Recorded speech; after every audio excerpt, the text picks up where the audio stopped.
complete the digital class, and now we're looking at question number 11. And here say that two triangles RST and RSU are drawn in rectangle PQRS.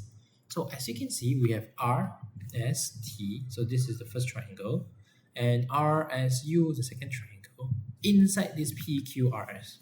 Now, some of the keywords here, the area of triangle RSW is 72 cm squared. So RSW, which is this white color triangle here, is 72. So this is 72 cm squared. Find the total area of the shaded part. Now, the first thing that you should understand is that we are given 16 cm as the length and the base, and the height as 12 cm. This means that I actually can find out the triangle of the rectangle, or the half of the rectangle. So where is actually the triangle, or the half of the rectangle? Is there S U R here. So if you can see clearly, this is actually half, correct? Of course, we have another half, but this is the half. Why? Because as you can see, the base is from here S to R, and U up down here is the height. So this is actually the half, the triangle.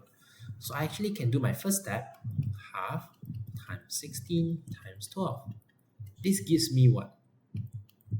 8 times 12, 96. This means that this triangle SUR is actually 96. Okay, but this part is given 72. So how to find this shaded part? This shaded part basically is 96 minus 72, which is 24. This tells you that this part is 24 cm squared.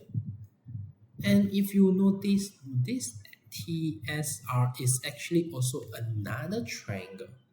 So it means that this TSR, this triangle actually also has 96, because it's actually also half of the rectangle.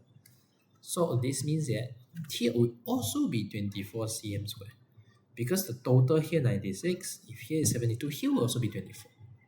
So if I now want to find the total area of this shaded part, basically it's just 24 times 2, which is 48 cm squared.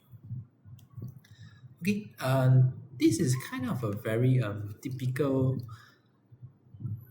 area of triangle question that requires your knowledge on this half of the rectangle kind of feeling. Okay, so it's actually very a common, typical, and it's a question that you should know. Okay, and even if I change the style of the question to be slightly different, you should be able to solve it with the knowledge that you have just learned.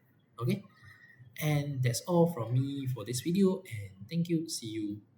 Bye bye.